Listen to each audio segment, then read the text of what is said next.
Shalom Bapak Ibu yang terkasih dalam Tuhan. Pada renungan hari ini, saya mengajak setiap kita untuk kembali memaknai makna salib bagi kehidupan kita sebagai orang percaya. Berbicara mengenai salib, apa yang terlintas dalam pikiran Anda ketika mendengar kata salib? Bapak Ibu, pada zaman Tuhan Yesus, salib merupakan lambang kekalahan dan kegagalan. Bagi orang Romawi, salib adalah hukuman yang paling keji dan hina bagi seorang penjahat, dan bagi orang Yahudi salib adalah kutukan, dan bagi orang Yunani salib adalah sebuah kebodohan. Dan pada masa kini kita dapat melihat bahwa salib juga dapat dipakai hanya sebagai tanda aksesoris dan juga dapat dikaitkan dengan identitas kita sebagai seorang yang beragama Kristen. Jadi sebenarnya apa makna salib yang sesungguhnya Bapak Ibu? Mengapa Yesus Kristus mau memilih salib yang hina, yang dipandang hina dan keji untuk menyelamatkan manusia yang berdosa? Yesus Kristus memilih salib yang hina untuk menunjukkan kepada setiap kita betapa mengerikannya dosa, penderitaan, dan hukuman yang seharusnya ditanggung oleh manusia karena dosanya itu telah ditimpakan sepenuhnya kepada Yesus Kristus di atas kayu salib. Yesaya 53 ayat 4 dan 5 berkata demikian. Tetapi sesungguhnya penyakit kitalah yang ditanggungnya dan kesengsaraan kita yang dipikulnya. Padahal kita mengira dia kena tulah, dipukul dan ditindas Allah. Tetapi dia tertikam oleh karena pemberontakan kita, dia diremukkan oleh karena kejahatan kita. Ganjaran yang mendatangkan keselamatan bagi kita ditimpakan kepadanya, dan oleh bilur-bilurnya kita menjadi sembuh. Bapak Ibu, dia adalah Allah yang begitu mulia, kudus, agung.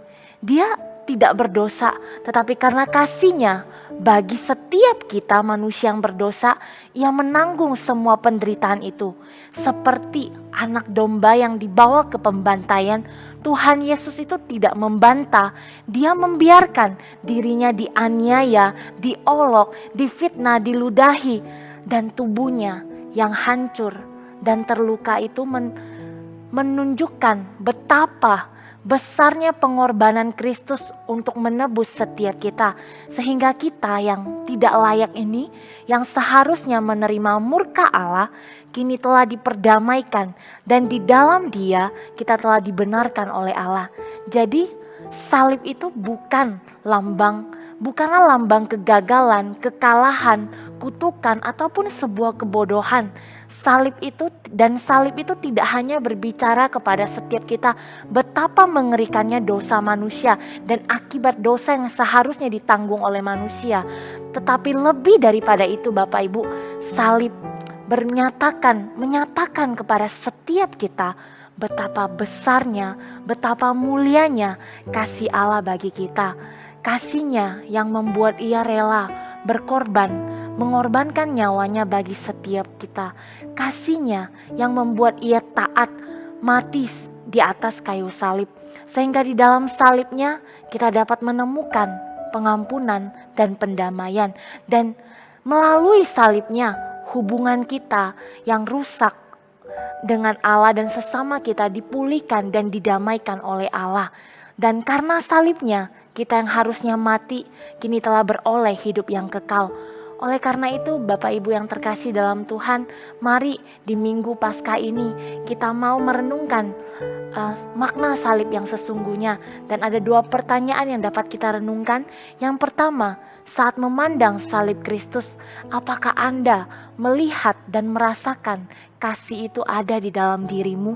Dan yang kedua, adakah kasih Kristus di atas kayu salib mengubah hidupmu dan mendorongmu untuk hidup sesuai dengan kebenaran firman Tuhan?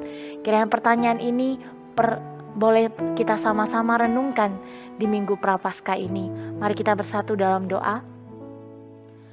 Bapa dalam kerajaan surga, kami mengucap syukur pada hari ini kami boleh bersama-sama merenungkan kebenaran firman-Mu. Kami ucap syukur ya Tuhan untuk kasih setia-Mu yang begitu besar dalam kehidupan kami. Ajar kami ketika kami memandang kepada salib Kristus, kami boleh mengingat bukti kasih Tuhan yang begitu nyata bagi kami manusia berdosa. Di dalam salib-Mu kami boleh menemukan pengampunan dan pendamaian. Melalui Engkau, melalui salib-Mu, hubungan kami yang rusak karena dosa telah dipulihkan. Dan karena salib-Mu ya Tuhan, kami yang harusnya mati karena dosa kami, kini beroleh hidup yang kekal di dalam Engkau. Terima kasih ya Tuhan untuk karya salib-Mu yang begitu besar di dalam kehidupan kami. Dan ajar kami untuk mengasihi Engkau dan mengingat karya-Mu. Dan terus mendorong hidup kami untuk setia hidup dalam kebenaran-Mu. Terima kasih Allah yang baik, kami menyerahkan hidup kami dalam tangan kasih-Mu.